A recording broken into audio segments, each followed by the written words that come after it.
Welcome to the Intentional Guy Podcast, where we are driven to help men become more intentional and purposeful in their daily lives. Your host, Michael Chestnut, will interview amazing guests to get insight and glean wisdom from, so we can integrate intentional living and lead happier, healthier, and more fulfilling lives.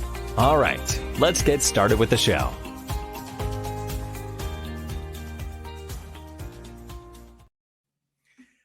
Hello, everyone. Welcome back to Intentional Guy Podcast. I'm Michael Chestnut. I'm your host here, and I'm excited about today because we're going to talk about a subject dear to me.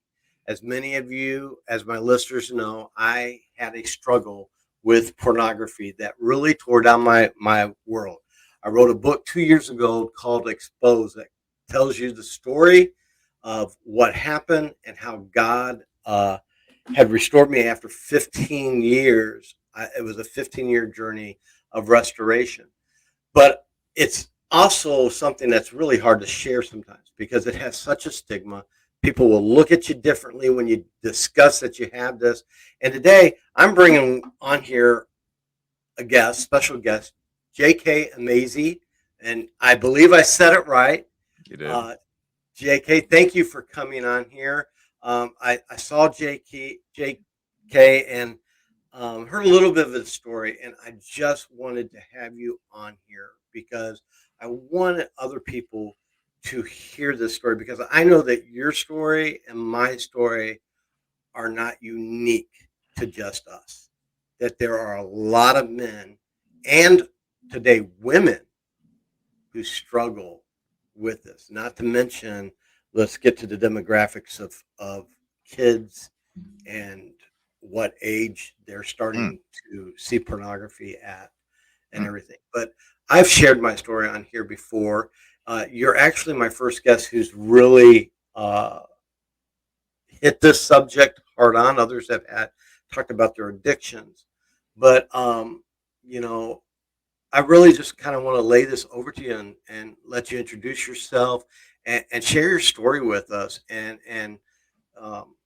how you can help someone that's listening to us right now that is battling this in secret. Thank you for having me on, Michael. I appreciate it. My name is J.K Emezi. I'm the founder of Elevated Recovery, and I am also the head coach at our signature system, which is called the Porn Reboot System. And we help men end their out-of-control behavior with pornography, sex, and masturbation. But truth be told, our main focus is high-speed internet pornography. It's a growing problem. I remember, Michael, years ago, I've been doing this for 11 years now. I've been a coach for 11 years, and I struggled with this behavior for about 10 years. I remember when I started and my family heard what I was going to do, and my friends heard what I was going to do. They thought it was ridiculous. They were like, porn addiction? Like, that's not a thing. Isn't it a good thing if you're addicted to pornography? It means you have a healthy sex life. And it's interesting. It's very good to see so many men now aware of this, so many brothers stepping up and being called to the ministry to help men regain control of their sexual behavior and transform it into the right thing. Unfortunately, on the other hand, we have this giant that is the pornography addiction, that is the pornography industry, which is quickly becoming mainstream. I think, like, since the pandemic, it's become so mainstream. And I think for the listeners of this podcast, the listeners of my podcast, there are a lot of concerned men, there are a lot of concerned family members who are literally just seeing this stuff spill into our everyday life. It's not normal. But my story is being exposed to pornography at the age of 8. I'm 39 years old right now. So this was back way before the internet. But I had a nanny who was a family member that was taking care of I and my siblings. My parents were always off working, and I loved comics. I was a big comic book fan.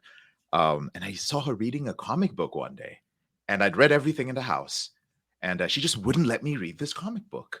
So being a very determined child, I decided I was going to find this comic book. So I did. She had hid it under her bed. And when I opened it, it turned out to have a pornographic and very graphic storyline. I won't trigger anyone, so I won't mention anything about the details or the plots. But I was 8 years old. I did not have the capacity to be aroused. But I was raised in a Christian household, and I already knew this was naughty. So the moment I saw this, I was just like, mom and dad would get mad at me. This is the bad thing they don't let me see on TV. And within me, there was this chemical reaction that occurred. It wasn't arousal. I wasn't capable of that, but I knew it was bad. I knew it was taboo. But here's the interesting thing. I started to I enjoyed that feeling, that shock, that adrenaline of doing the wrong thing, of seeing what adults only should see. So it Yeah. became my secret. Unfortunately, from the age of 8 through the age of 13, every time that I experienced a strong emotion like fear or anger or sadness or insecurity or I missed my parents, I would go look for something with nudity because I Mhm. wanted to feel that way. And the reason I'm sharing this story, it's how I got into this. But some of you listening to this may not know how you got addicted to pornography. Some of you have children. You may go, well, they can't get what? No, it is something that let me make this clear about pornography. If somebody who is not fully mentally developed, if somebody who is illiterate, if somebody speaks a different language can look at it and immediately decipher what it is regardless of their mental state, then it is not consensual. It means that it can change the way they think, it can change their neurochemistry without their consent. As far as I'm concerned, it is absolutely immoral and illegal to expose pornography to children, to expose children to pornography of any sort. I don't even want to, I could go on a rant on what's happening in society Yeah. today, but I won't. At the age of 13, when I hit puberty, finally it connected. The adrenaline was now connected to orgasm because I learned how to masturbate. And suddenly I was like, this is what you're supposed to get from naked images. And that's what my young 13-year-old brain understood. When you see naked images, when you see people having sex, it equates to pleasure. Nobody taught me about intimacy. I did not think about intimacy. I did not think about the connection between people. And throughout my teenage years, as you know, things happen to us as teenagers, Right. pornography became my main coping strategy. When I would deal with a breakup, when I felt I had too much acne, when I was insecure about my body, when all the boys in high school were more athletic than me, when I was bullied, I kept coming back to pornography. Now, being raised as a Christian is something important to talk about too. I think it is our parents, they do the best they can. But sometimes Right. within the church, there's a lot of shame Mhm. around things like this. So I knew what I was doing was wrong. I knew what I was doing was bad, and I was filled with this fear that I was going to go to hell. And no Right. matter what I did and how much I tried to stop, I couldn't. So I had this deep fear within me and this deep shame, and eventually I came to hate myself. And you Yeah. listening, you might hate yourself too. Because when you repeatedly tell yourself, what do you do, Michael? If somebody that's close to you keeps telling you, hey, I'm not going to do this to you again. I'm not going to make you feel shame. I'm not going to make you feel guilt. I promise you. I swear. Look, I'll swear in Jesus' name. Get on your knees and you pray. I will never do this again. And then a few hours later, you do it. The next day, you do it again. You're not going to like that person. In fact, Yeah. you might end up hating that person. Great And many analogy. of us, Michael, are hating ourselves.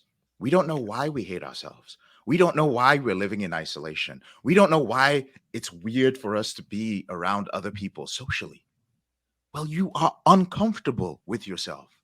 You have Yes. completely lost the ability to truly love yourself. And I lived this way all the way up till my 20s when I got to college. And that was when, moving away from mom and dad, that was when I went wild because the last boundaries that I had were released. So now I had access to high speed internet pornography from my dorm in Wichita State University. I had access to alcohol, and there were women all around. Unfortunately, I wasn't any good with women. And this was because of my behavior with pornography. I did not know how to relate to women. And if you're Right. listening, and you're just like, well, it's weird. I don't, all I knew how to do was ogle women, objectify women, lust after women. Why? Because to me, women were just objects. That's all I'd done. They were objects for my entertainment, Right. for my enjoyment. And I'm going to pause here because I could go on, Michael. Do you have any questions Right. for me? This is where I'm at college. That was where I was. I realized that I had a full blown No, I'm pornography. just soaking this in. I'm sure a lot of guys are identifying with exactly what you're saying here because, even though I've been very open about what happened to me, um, you're expressing things that I never related back to, because up until 2 years ago, once I finally got freedom and everything from everything, I I woke up every day telling myself I hate me. I Hmm. I I hated who I was, and shame and guilt were my best friends. But I really liked how you an- did the analogy of, if someone continually tells you, "Hey, I'm not going to make you feel guilty. I'm not going to do this to you," but yet they continue the same habits over and over, you're not going to like that person very well. Mm-mm. And you know, we, I have to know. Some people are sitting there going, "Wow." They're just focused in on what you're saying because you're hitting it dead on. So Mm. yeah, just keep going. Tell us some more. Well, when you hate yourself and you've spent your entire teenage years, like almost a decade, hating yourself, um, when you're put around other people, you act in a very you act in a strange way. I felt I was weird in college. The truth is, I wasn't weird. I just hated myself. And so I did so many things to compensate for hating myself. And eventually, when I couldn't do it anymore, I just retreated. I just isolated. I called myself an introvert. But all I was doing was staying home, watching pornography. My my behavior escalated to the point that I decided that perhaps if I had a girlfriend and I was actually having sex, maybe this would stop. Mhm. So I went out there and I tried to get a girlfriend. And I couldn't speak to women because I was filled with shame. And if a woman rejected me or even looked at me the wrong way, my heart would shatter. I was so fragile. So I started drinking. I started going to bars. That was the only way I could talk to women. I would come back home late at night, frustrated, and watch even more pornography. At one point during my sophomore year, I started acting out. And what that meant was that I started looking for sex. I would watch pornography. Pornography prepped me for this. Then I would get on Craigslist back in the day Yes. when it had personals. Lots of guys are familiar with it, even though they don't talk about it. I would get on the personals and I'd be there till 2 a.m. looking for sex. Here's what happened the first time I actually tried to meet somebody. A woman, quote unquote, reached out to me and said that, hey, she's like, I'm on the other side of town. I'm babysitting and I'm alone. And the kids are going to be in bed and come over and have sex with me. So I'm there. I've had a few drinks. I've been watching some porn. I jump into my car and I drive. I head out there. I head out to the other side of town. And she tells me to park in this alley behind the house. I was saved that night because I kept my car in drive. Turns out there wasn't any woman. It was just a bunch of guys. It was a setup. I remember sitting there with the car and drive. I remember the person texting me and said, "Hey, why are you leaving the car still running? Just put it in park." And I was like, "Yeah, just come out and show me where you're at." Even thinking about it right now, Michael, Yeah. as I share this story, I can feel how different I was. And I'm going to talk about that in a moment because when you act out and when you watch pornography, you are not you. Yeah. I am not JK and you are not Michael. It's almost as if we are possessed by something and we only come to when we orgasm. Yeah. And I'll talk about that in a minute. And you can do all sorts of crazy things when your nerve system changes as a result of that arousal. These Yes. guys broke my window. I freaked out and I just gunned the accelerator. I drove through someone's yard, broke through two or three fences. My car was totaled, but it was still driving. And I remember vividly driving down the highway back home, shaking, my hands just gripping the steering wheel. I kept telling myself, I was like, JK, you were not raised this way. You were not raised this way. You were not raised this way. I was shaking from head to toe. Yeah. I was traumatized. I remember getting back and I swore. I was like, this is I could have died tonight. I could have ended up on the news tonight. Who knows what would have happened tonight? How Yeah. stupid. What is it that made me think a guy in college, an educated guy whose parents had sacrificed so much for him, how could I get to the point that at 3 a.m., I'm driving out to the middle of nowhere to meet a person I've never seen to have sex? How desperate had I become? Yeah. At that point, I was so low, I had to look up to see the bottom, Michael. Hmm. That was when I decided I was going to find a way to end this behavior. And that's how my journey to start seeking different methodologies began. Yeah.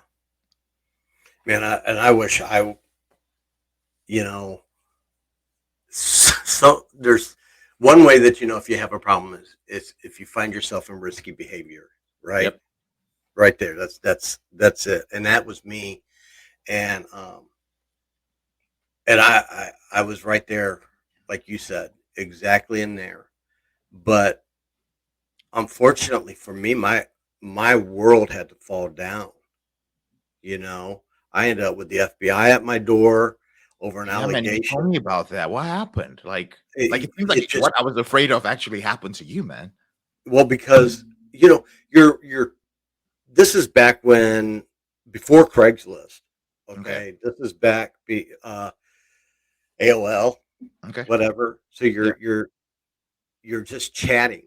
I think it was Yahoo or something like that. And someone the only way you could get porn back then was you pornography was you paid for it, Yeah. you know.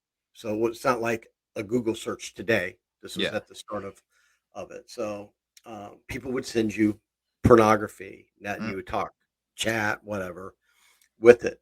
Well, one of the men, mm. someone who I had chatted with, um, actually got picked up for pornography, for child pornography Yeah.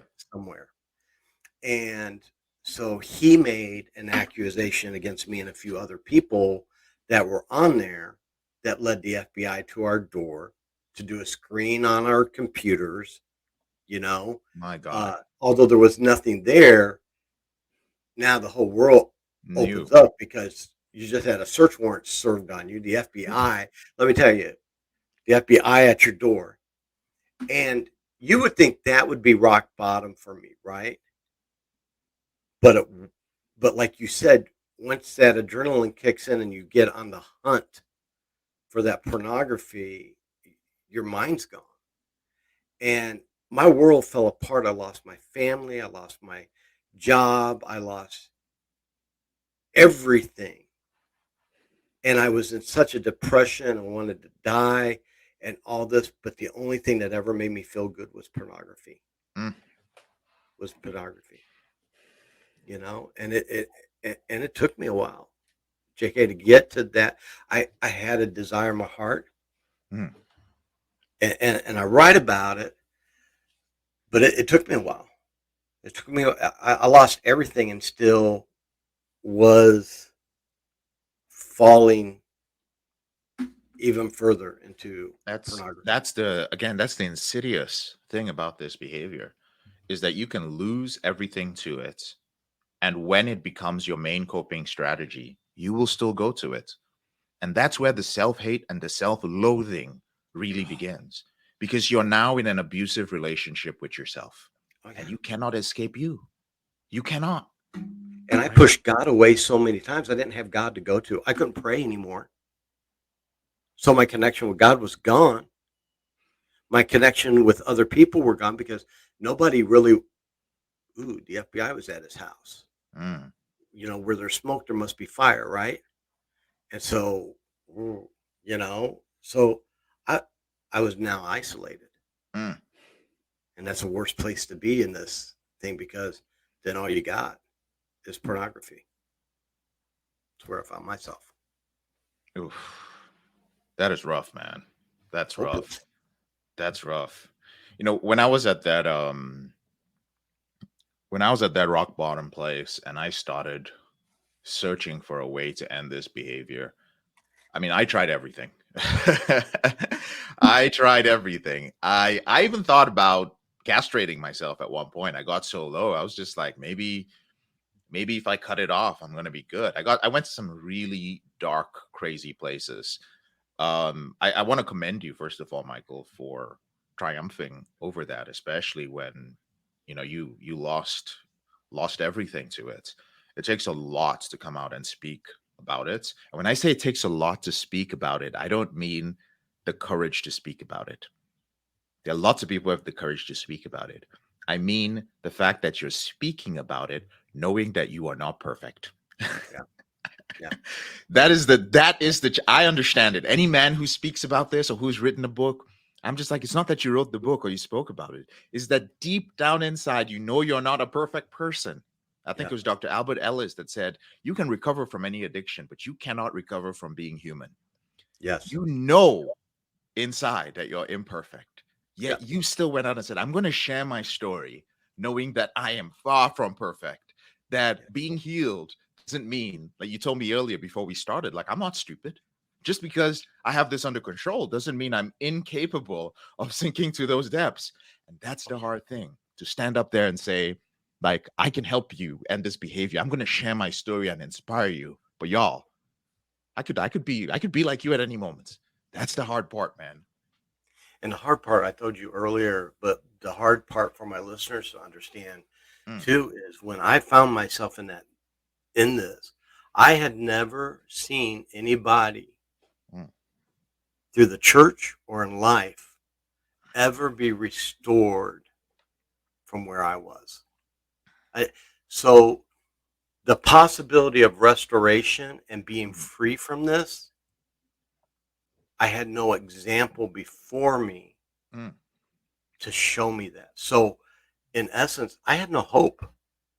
I had no hope of recovery from this because it had never been modeled for me. And that was one reason why I think God had me write my book and has me doing and has you doing what you're doing, Mm. is because at some point one of the things to me was God was like, this is your story. You can run from it, or you can help others. And I'm trying to be what I needed someone to be for me during that time that I didn't have. Love it. And we need more men like you, Michael, out there doing this. When you speak about not seeing an example of restoration, I think there are several things to it. Firstly, there is so much shame, and it is such an isolating addiction that you don't even bother to look if there's somebody else, because you really think you're the only one struggling with it. You're like, I must be a weirdo, because it seems, and this is the crazy thing, it seems as if you're the only one in the world who can't control his sexual behavior. You're like, such a basic thing. Yeah. Like, why would I get addicted to pornography? Like, I'm ashamed to even tell another man. I think they would laugh at me. And then you And feel like such a pervert because of it. You dare whisper it to someone that you have this problem, because how are you not going to be judged? exactly. Because truth be known, I would have judged somebody had I heard that about them and said, man, you know, No, that's why I think you're doing an amazing thing, because not only did you have to overcome the stigma, but you had an additional stigma to overcome, which was being rated. You know, yeah, I didn't have any examples. I started working on myself. At what point I just decided that everything in my life was falling apart. Like the self hate and everything that pornography had done to me was preventing me from doing anything. I was already failing out of school. I couldn't hold a job. I couldn't be social because my head was on a swivel. Everywhere I went, I was undressing people with my eyes. It was compulsive. I just couldn't stop. It was crazy. I was like, I am not a normal person. I need to change my life. I couldn't hold a regular job. The only job I could hold was a job selling door to door. So I ended up becoming a door to door salesman. And I sold Bibles and encyclopedias and kids' textbooks door to door. I actually ended up doing that for 11 years. and I was gone and I was on the road. And that was where I actually started working on myself. I did that to pay my way through college. And in between, I would save up money. I tried 12 steps. I tried working with therapists. I went for all the woo-woo weird retreats with the deep breathing and all kinds of things and opening up and crying and all that stuff. All of them helped in their own way. Bit by bit, some of them allowed me to talk to other men, learn about accountability, become accountable. I saw people who dealt with trauma and who had dealt with abuse and a few other things, but still, there was nothing specifically for pornography. I had to come up with a way to deal with it. And my way was very simple. Now, bear in mind, what I'm about to share with you is not something that I had as a system when I was ending this behavior. Right. See, I controlled the behavior for myself and I moved on. But one of the things that did not work for me was with 12-step groups and traditional therapy back then, there was a message that I was not comfortable with. Now, a lot of my current clients are in 12-step groups, are in SAA, are working with therapists, and they're doing well. Some of them, I encourage them to do that. I just want to make it clear. But personally, I could not reconcile with living with the fear of and without the clarity of what my life would be without this behavior. And I realized that if I did not define what freedom from this behavior was for me, then somebody else was going to define it for me. True. And if somebody else defined it for me, I would not be happy. What this means is that we are called porn reboots, not porn recovery. The reason we are called porn reboot is because the great thing about recovery is that it helps you recover that which you lost. Right? You lost your family, you lost intimacy, you lost your connection to yourself, you lost your connection to God, you lost your identity in this behavior. Yes. But for some men, maybe for some of you listening, there's a problem. For some men, you may have been in this for so deep and for so long that you have no idea what there is to recover. If you spent your 20s and your 30s in this behavior and you're only just seeking freedom, and you are trying to recover that which you lost, how do you know at 41, at 43, what your 29-year-old self would do? You don't know. The past is gone. But then so many people end up looking to their pastor, looking to their sponsor for what their life should have been. It is great to look up to mentors. It is great to follow what they teach, but you must define your life for yourself. Now, if you look at your mentor, your sponsor, your pastor, and that turns out to be a person who is not just inspirational, but aspirational. This is very important. You look at the person, you're like, they don't just talk a good talk.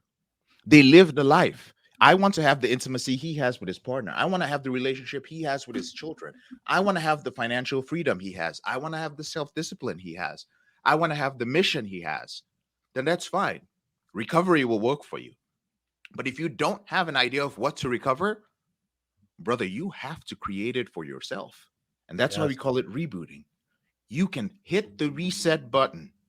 You can drop everything down, whether you're 45, 65, I don't care. My oldest client was 95 years old, and he was still a lecturer at a university, and he still ended his behavior before he passed. You can hit the reset button, and you can start all over again. It first starts with the right habits. I want to make this clear. Anybody can change habits. There are a lot of people out there, coaches claiming to help you change your habits, replace one habit with a habit. Michael, you know it's not just changing habits. We've tried to change habits. That will not end the behavior. It is deeper. Correct. Once you have changed your habits, like what environment are you hanging out in, right? Where are you spending your time? What are your mental and thinking patterns? How do you think? Do you constantly have negative self-talk, self-criticism? Like, what's your diet like? Do you have other bad habits, other things, substances, food, sleeping in, laziness, gossiping? Do you have other habits that make you feel good that you use as a coping strategy? You got to change these habits first. That is only the foundation for the right lifestyle. Habits have to be built, and then you make them part of your lifestyle, which means you live it. You live it. How do you keep living that lifestyle? Well, you need accountability. You need to be Yes. around men. You need to show up and be like, Yes. yeah, like I was falling off. And guys, you keep doing it. As it becomes a lifestyle, you start filtering out the people in your life, and you only start spending time with people who are headed in the direction you want to head to. Why? Because if their lifestyle is not congruent with yours, you notice you're starting to go back to your behavior. Every time a client of mine starts slipping, we ask him, is it a boundary issue? Is it a self-care issue? And then we start finding out things. Oh, I stopped doing this and that. I started hanging out with these friends. I went back to my hometown. I was like, that's because it is comfortable to do that. Yep. But remember, all those comfortable things, some things which can seem so innocent.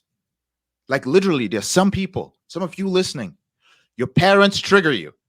Yep. You go back and you spend way too much time with mom and dad, and you go back to those behaviors. And you're just like, how Yeah. could that help me send me back to pornography? Because the emotional trigger runs deep.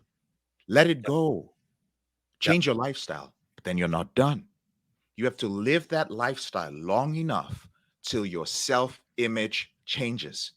If your self-image is still the same self-image of the person who used to watch pornography, I don't care how much your lifestyle changes. It is only a matter of time before you sabotage it. And many of our brothers, Michael, who are in 12-step groups, when you go there and you sit down and you see some brothers, you're just like, why is this brother still slipping and relapsing after all these years?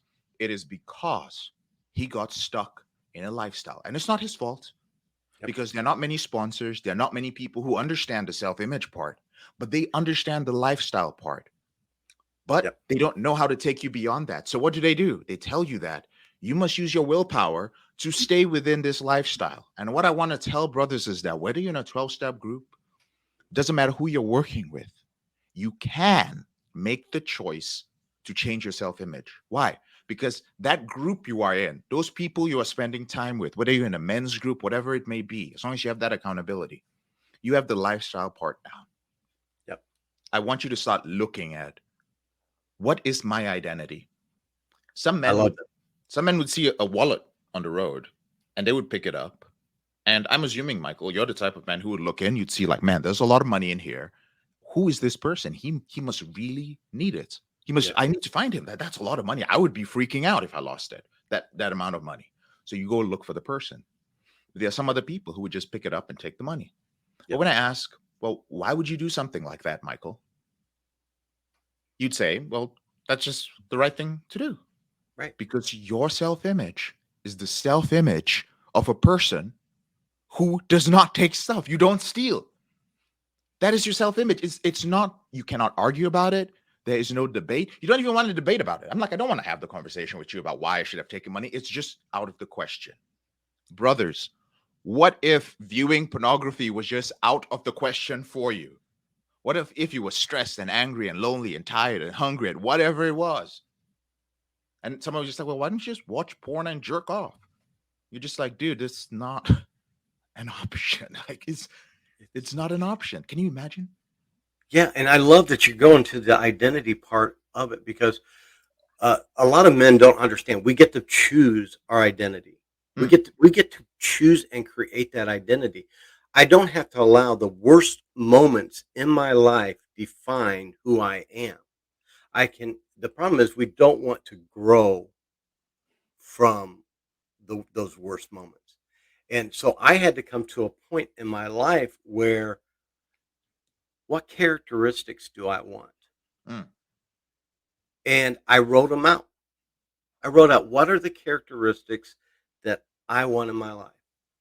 And then Craig Groeschel wrote this in his last book, and I've known this to be true because I had been living it. We are the sum of the 5 people we hang out with, that we associate closely with. Absolutely. And most people can't even tell you 5 people they hang out with. All right. Yeah. Relationships are so crucial. And I've sought out, and it changes because seasons change, people move, whatever. I'm very protective of, I know what characteristics I want, and I surround myself with like-minded men to help, because it's iron sharpens iron, right? And we're sharpening each other. So I'm going to hang around those people who are going to help me be a better father, a better husband, better man of God, a better employee, um, a better man of character, Mm. right? I get to choose who I hang out with. I get to make that choice. Therefore, I also get to choose who I'm going to be. I get to do that. That's why intentional is the name of the podcast, because I to do it though I have to be intentional. And a lot of people have just given up the fight, and they're allowing everything in their life to dictate who they are. Like they have no self-control over pornography, masturbation, the other things that we're talking about, because they've given up or they've had no hope, or they've gone to the wrong counselors. Oh my gosh, I some of the counselors that are out there that is bizarre, and so I think you hit it right on the spot. You have to decide what is it, who is it that you want to be, what Exactly. is your what do you want your identity to be, Mm. and then you can start a strategy to becoming that man. You nailed it. You nailed it. And I gotta say, um, when I saw your stuff pop up um in my Slack, my assistant had set it up. I was just like the intentional guy. I was like, I really like that because today, um, everybody's just floating through life, and with modern technology, we just get sucked in. Everybody gets sucked in. You just get on your phone and you get sucked into stuff. Then you're surprised. Oh, how did I end up on this porn site? And all these Oh, algorithms are leading us instead of us leading exactly. life. There's no intention. I tell my clients, your day slips away from you when you wake up in the morning without a plan. Yeah. You need an anchor.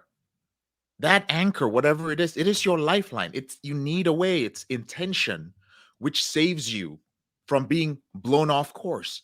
It is intention that will bring you back when that ship going out into the day hits its storms. It is intention that brings you back. If not, before you know it, if I were to ask you where did 2 hours of your day go, you don't know. And for the brothers who struggle with an out of control behavior, you will always be blown off course towards the same thing, Yeah. pornography. Always. That's what it is for you. So I intention is remember super important. You have a great mission, Michael. Well, thank you. I remember before the FBI came to my house, before Mm, my world fell apart. I remember the guilt and shame so bad on me about the pornography, mhm. and I was a minister. I was in ministry, and there was nowhere to go. Mm. There was no one I could talk to, and I want to put this out to you, J.K. There's someone listening right now that the FBI hasn't shut up at their door yet. The world hasn't fallen apart yet, but they're stuck. That unfortunately, some people go to a church where they know they can't go to their pastor about this because they're going to be judged and chastised. Mm. Let's just speak truth, okay? Yep. And Yeah. there's some guys that they can't go to their wife because they know that's going to crush their wife, Mm. and they seen and we know, as you're listening to this, we understand you can't help yourself. You don't want to do this, but after watching this podcast, you may just leave this podcast and go right to a pornography page Mm. for self gratification because you Mm. just can't help yourself. Mm. So, JK, for that guy that's right here, that's right there, what can you recommend for him right now to do in this moment to help himself to not to to start finding freedom? The first thing is what we talked about, defining your reboot. For those of you who are in recovery, define your recovery for yourself. Set a North Star. Write down exactly what your life would look like without this and be realistic about it. Again, don't do some unintentional stuff like I will never lust after a woman again. I will never. These are impossible things, and you will set the bar so high, and I promise you, you will relapse. Be realistic and remember that you are human. You will fail, you will fall, but you do not have to live with this behavior. Define it for yourself. Also, remember that at the end of the day, I'm a coach. I've done this professionally for 11 years, but I'm not the expert at you. You are the best expert at yourself. What does that mean? It means that you do not have to be in one place forever. It means that if you apply yourself, if you stay intentional, if you go deep, you were designed to be able, you have every resource within you to heal yourself, but you cannot do it alone. So go with brothers, work with people, go the right way, learn from other people, and become the best expert at yourself. Um, we have a lot of free resources. All these things I'm talking about, because Michael and I don't have all the time. Um, if you're interested in learning more about how do you change your self-image, how do you implement these habits in your life, what are the right habits, or if you just need some hope, if you're just like, JK, where's a place I can go to hear you just yell at me and like get it into my head? Because even after listening to you today, man, I still went and watch porn, and I need to hear you saying this. Or you can go find my podcast. It's called the Porn Reboot Podcast. I've got about 500 episodes. You can also find me on YouTube. Just search for J.K Emezi. I think I got about 800 videos there. Or you can just Google me, J.K Emezi. And there's enough material there for you to listen to me saying something different just about your out of control behavior every single day for the next 2 years. You can listen to me say a different thing every day for the next 2 years, which is about the time it takes for you to rewire your brain and end your out of control behavior. No promises here of you can end this behavior in 90 days or anything. Brothers, I'm not one of those guys who tells you how easy this is. This is going to take work. You're going to have to change your life. You will fall many times, and it's okay. Here's the last thing I want to share before I go. I think one of the most devastating things for some brothers is not having the belief that they can be free of this. I know some of you have tried. I know some of you have gone to groups. I know some of you have prayed, and you're just like, but I just can't even go a week, man. I can't go a week without this. I really don't think I can control this. Let me say this to you. You don't have to be perfect, all right? When you slip or when you relapse, and just so you know the difference, a slip is unintentional, right? A slip is, and you might be going like, no, it's not intentional. Like I didn't accidentally end up on that website. Yes, you did. You need to accept that this behavior is out of your control. It is compulsive in the early days. I know you're aware, right? You're like, I'm going to the site, I'm typing it in. JK, how can you say that this is not in my control? At that moment, remember, you have done this thousands of times. Sometimes hundreds of thousands of times. You don't even know that. You've done this. You've had this thought. It's okay if you do that. But if you slip and relapse, you have two choices. You can beat yourself up. You can hate yourself. You can say, oh my God, JK, you did it again. You're so stupid. You're a failure. You're not cut out for this. Something's wrong with you. Other people can end it. You can't. Don't say that. Look at the data.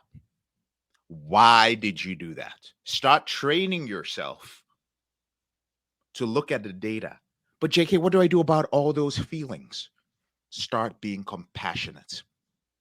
Understand that whatever it was, and you will learn this on your own, but whatever it was that's causing you to view this behavior, it only started because that thing wanted to protect you. You did not have the coping strategy. You didn't know how to deal with these strong emotions, so all you had was porn.